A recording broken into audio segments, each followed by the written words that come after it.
इस वीडियो में देखेंगे दोस्तों पासपोर्ट री इशू यानी कि पासपोर्ट रिन्यू करने का कंप्लीट प्रोसेस। एक पासपोर्ट लैब में आपको रिन्यूअल करके दिखाने वाला हूं। चाहे आपका पासपोर्ट का पेज भर गया हो या एक्सपायर हो गया हो या एक्सपायर होने वाला है या आपका पासपोर्ट गुम हो गया, चोरी हो गया, किसी भी रीजन की वजह से पासपोर्ट रिन्यू करना है तो आज का ये वीडियो देख करके कर पाओगे। एक चीज कहना चाहूंगा दोस्तों, यहाँ पे जो प्रोसेस है लगभग नए पासपोर्ट बनाने जैसा ही रहने वाला है। जैसे कि फीस में काफी बढ़ोतरी किया गया है। पहले 1500 में नया पासपोर्ट भी बनता था और रिन्यू भी होता था, अब वही दाम 2500 रुपया कर दिया गया है। तो चलिए इन सब बातों को रखते हैं साइड में, चलते हैं कंप्यूटर के स्क्रीन के ऊपर और पासपोर्ट रिन्यूअल का कंप्लीट प्रोसेस देखते हैं। इसके लिए किसी भी ब्राउजर के गूगल में आपको टाइप करना है पासपोर्ट सेवा, और ये जो पहला लिंक आ रहा है पासपोर्ट सेवा का, इस लिंक को आपको ओपन कर लेना है। और फिर इस प्रकार से हम पासपोर्ट के वेबसाइट के ऊपर आ जाते हैं। ये तत्काल एडवाइजरी एक आएगा, इसे आपको क्लोज कर देना है। अब दोस्तों यहाँ पे हम पासपोर्ट से संबंधित सारे काम कर सकते हैं। तो कोई भी काम करने से पहले आपको रजिस्टर करना होगा, तो रजिस्टर बटन के ऊपर क्लिक करेंगे और यहाँ पे हम बेसिक सा डिटेल फिल करके रजिस्ट्रेशन को कंप्लीट करेंगे। सबसे पहले आपको सीपीवी दिल्ली आपको सेलेक्ट नहीं करना है।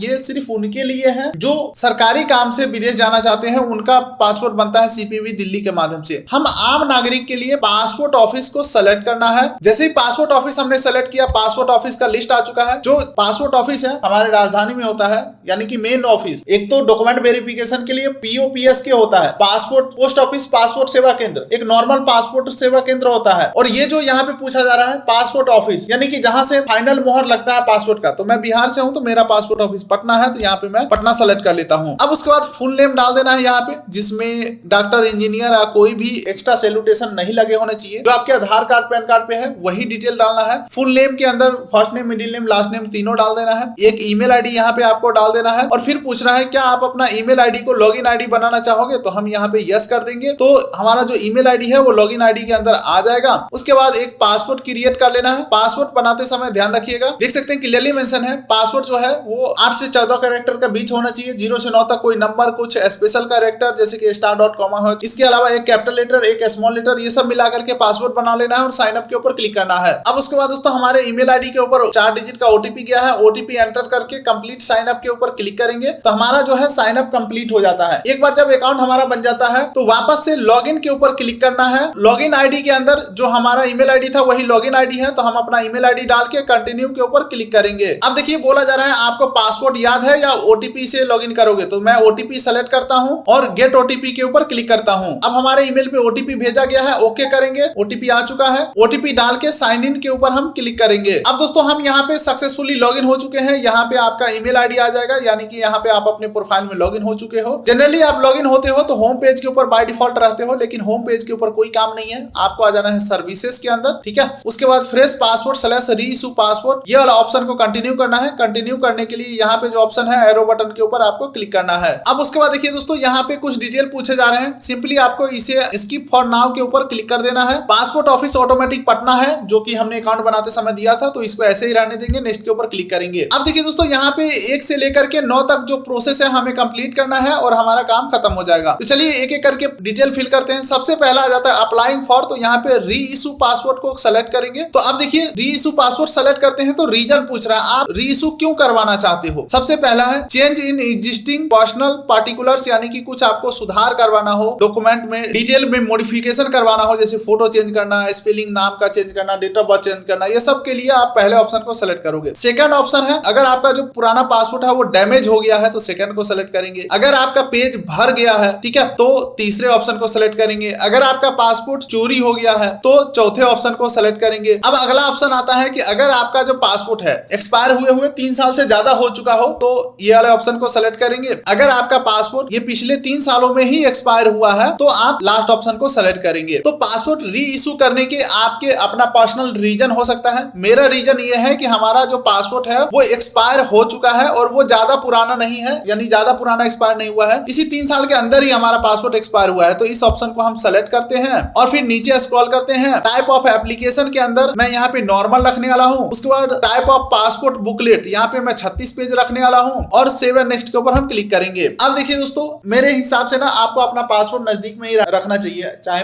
फोटोकॉपी हो या जो भी हो। इससे क्या होगा, डाटा देख के हम जल्दी फिल कर लेंगे। अब पासपोर्ट के ऊपर नाम देख करके गिवन नेम के अंदर फर्स्ट नेम मिडिल नेम डाल देना है। देख सकते हैं क्लियरली मेंशन है फर्स्ट नेम और मिडिल नेम जो है गिवन नेम में आएगा। सरनेम के अंदर अपना लास्ट नेम डालेंगे। उसके बाद अपना जेंडर सेलेक्ट कर लेंगे। क्या आपने कभी नाम चेंज किया है, क्या आप कोई और नाम से जाने जाते चाहते हैं तो यहाँ पे हम करेंगे नो। क्या आपने कभी नाम चेंज किया है तो हम यहाँ पे करेंगे नो। उसके बाद आपको अपना डेट ऑफ बर्थ यहाँ पे एंटर कर देना है। उसके बाद पूछा जा रहा है क्या आपका जन्म इंडिया से बाहर हुआ था तो हम यहाँ पे करेंगे नो। उसके बाद place of birth, village, city यानी कि जहां पे भी जन्म हुआ है अपना डिस्ट्रिक्ट का नाम यहाँ पे डाल देना है। मैरिटल स्टेटस आपको सेलेक्ट कर लेना है। ध्यान रखिएगा मैरिड सेलेक्ट करोगे तो अगर आप लेडीज हो तो हस्बैंड का नाम पूछा जाएगा, अगर जेंट्स हो तो वाइफ का नाम देना ही पड़ेगा, ठीक है। उसके बाद सिटीजनशिप ऑफ इंडिया बाय, तो यहाँ पे बाय बर्थ हम सेलेक्ट करेंगे। फॉर एग्जाम्पल मैं यहाँ पे दिखा भी देता हूँ, देख सकते हैं बाय बर्थ का ऑप्शन है, बाय बर्थ हमने सेलेक्ट किया। उसके बाद अंतिम में आपको अपना पैन नंबर एंटर कर देना है। वोटर आईडी कार्ड ऑप्शनल है, आप डाल दो चाहे छोड़ दो कोई दिक्कत नहीं, लेकिन पैन कार्ड तो वो लोग पूछ ही लेते हैं। और नीचे स्क्रॉल करते हैं तो एम्प्लॉयमेंट टाइप पूछा जा रहा है, तो आप जॉब करते हैं, बिजनेस करते हैं, जो भी अभी हो आप सेलेक्ट कर लोगे।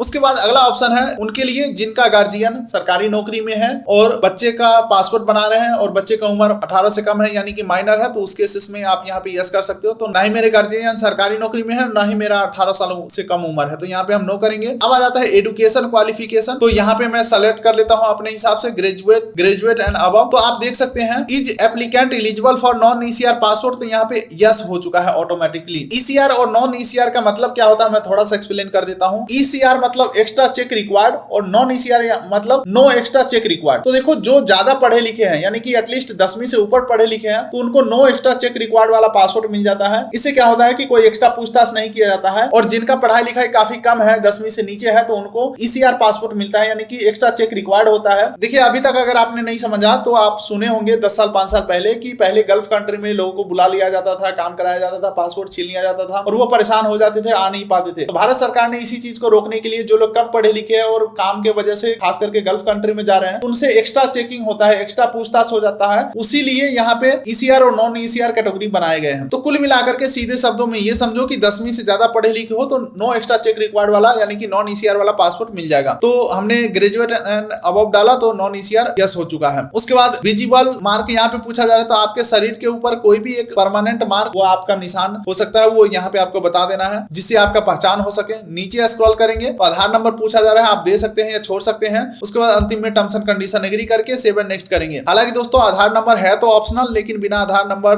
डाले आगे नहीं बढ़ रहा है, तो आधार नंबर आपको डालना ही पड़ेगा। अब उसके बाद देखिए दोस्तों एक टेम्पोररी टोकन नंबर हमारा जनरेट हो चुका है। अब चलिए हम आ चुके हैं तीसरे पेज के ऊपर यानी कि फैमिली डिटेल फिल करने के ऊपर। यहाँ पे आपको फादर का लीगल गार्जियन नेम डालना है, फादर या लीगल गार्जियन नेम, ठीक है, जिसमें फादर का फर्स्ट मिडिल नेम डालेंगे, लास्ट नेम डालेंगे। सेम उसी प्रकार से मदर का first middle name last name डालेंगे, फिर लीगल गार्जियन का first middle name last name डालेंगे। उसके बाद स्पाउस नेम यानी कि अगर आपने मैरिड सेलेक्ट किया था तो हस्बैंड या वाइफ का नाम डालना होगा, first middle name last name. तो सारा डिटेल फिल करके सेव एंड नेक्स्ट के ऊपर क्लिक करेंगे। चलिए दोस्तों अब आ जाते हैं एड्रेस डिटेल फिल करने वाले पेज के ऊपर, जहां पे सबसे पहले पूछ रहा है क्या आपका एड्रेस जो है इंडिया से बाहर है, तो हम करेंगे नो। अब उसके बाद दोस्तों हमें एड्रेस फिल करना है, house number, street, ward number, गली नंबर, मोहल्ला, pin code, state, district, city, pin code, police station, सब कुछ आपको अपना एड्रेस के मुताबिक फिल कर लेना है। और ये जो है दोस्तों हमारा प्रेजेंट एड्रेस फिल करवाया जा रहा है। अगर आपका परमानेंट एड्रेस है तो वो अलग से फिल होगा, तो वो कहां से होगा, तो यहाँ पे क्लियरली मेंशन है परमानेंट एड्रेस अवेलेबल। तो अगर आप यस करोगे तो यहाँ पे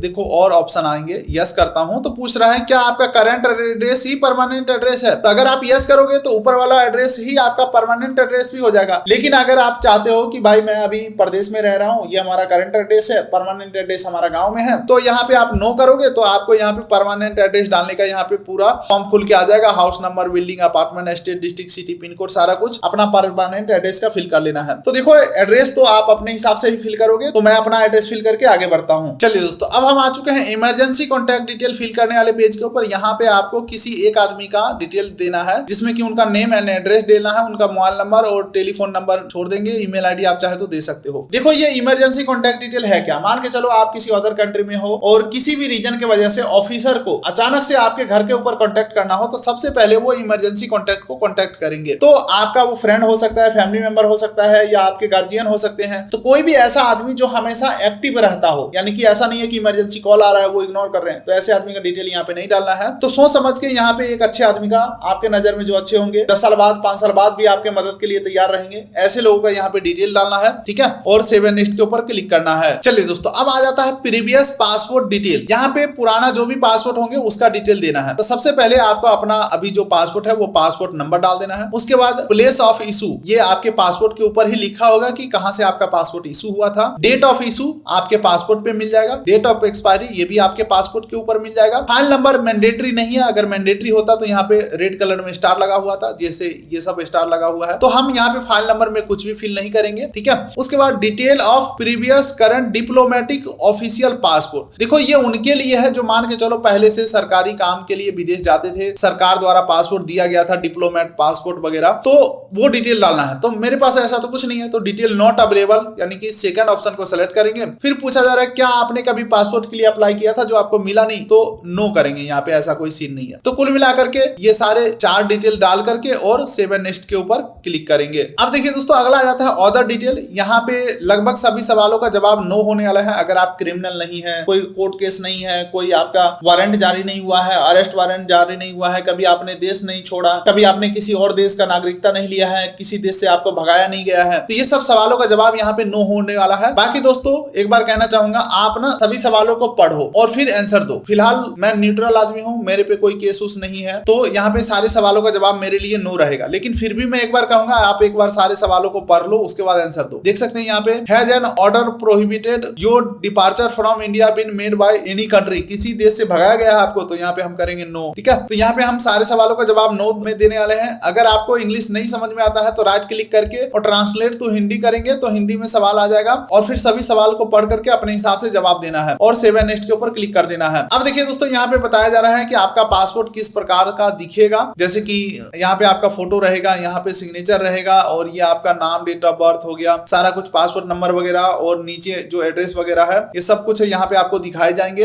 आपको देख लेना सब कुछ सही है तो आगे बढ़ेंगे, टर्म्स एंड कंडीशन एग्री करके और सेव एंड नेक्स्ट के ऊपर क्लिक करेंगे। अब देखिए दोस्तों यहाँ पे लास्ट ऑप्शन के ऊपर हम आ चुके हैं, डिटेल वेरिफिकेशन। यहाँ पे प्रूफ ऑफ बर्थ में क्या आप देने वाले हो, तो इसके ऊपर मैं सेलेक्ट करता हूँ। तो प्रूफ ऑफ बर्थ में हम देंगे बर्थ सर्टिफिकेट या ड्राइविंग लाइसेंस हो गया, इलेक्शन कमीशन ऑफ इंडिया का कार्ड हो गया यानी कि वोटर कार्ड हो गया, परमानेंट अकाउंट नंबर यानी कि पैन नंबर हो गया, तो परमानेंट अकाउंट नंबर ही सेलेक्ट करता हूँ। अब यहाँ पे डिजी लॉकर से परमिशन के लिए बोला जा रहा है, लेकिन मैं नहीं दूंगा, मैं मैनुअली वेरीफाई कराऊंगा पासपोर्ट ऑफिस के ऊपर। डिजी लॉकर से परमिशन दे दोगे तो एक भी स्पेलिंग अगर उल्टा पुल्टा होगा तो काम खराब हो जाएगा और वो सुधार भी नहीं होगा, तो इसीलिए मैं पासपोर्ट ऑफिस के ऊपर जाकर के ही कराऊंगा, तो डिजी लॉकर से परमिशन नहीं देने वाला हूँ। सेकंड आ जाता है proof of present resident address, तो यहाँ पे मैं आधार कार्ड सेलेक्ट कर लेता हूँ। अब तीसरा आ जाता है प्रूफ ऑफ ECNR यानी कि एक्स्ट्रा चेक नॉट रिक्वायर्ड वाला प्रूफ देना है, तो हमने सेलेक्ट किया था तो ग्रेजुएट एंड अबव, तो हम यहाँ पे सर्टिफिकेट सेलेक्ट कर लेंगे, चाहे आप मैट्रिकुलेशन और हायर एजुकेशन पास सर्टिफिकेट सेलेक्ट कर सकते हो और यहाँ पे आप अपना 10वीं का मार्कशीट वगैरह दे सकते हो। अब अंतिम में टर्म्स एंड कंडीशन एग्री करेंगे, प्लेस के अंदर अपना जिला का नाम डाल देंगे और